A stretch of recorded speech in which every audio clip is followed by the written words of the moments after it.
ஆலயம் செல்லுவதே அது மகிழ்ச்சியை தந்திடுதே. என் சபையுடனே உம்மை தொழுதிடவே கிருபையும் கிடைத்திட்டதே. ஆமாங்க, தாவீதுக்கு ஆலயம் செல்லுவது மகிழ்ச்சியாக இருந்தது என்று வேதம் சொல்லுகிறது.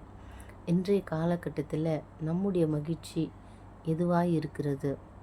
அநேகருடைய மகிழ்ச்சி சினிமா, பீச், பார்க், மால் இப்படிப்பட்ட காரியமாக இருக்கிறது. நாம் ஆலயத்துக்கு சென்று பாடும்போது தேவனை துதித்து அவர் நாமத்தை உயர்த்தி சபையோடு சேர்ந்து அவரை தொழுது கொள்ளும்போது நம்முடைய வாழ்வில் காணப்படும் தடைகள் மாறி நாம் எதிர்பார்க்கும் காரியங்கள் நன்மையாக முடியும், மகிழ்ச்சியும் உண்டாகும்.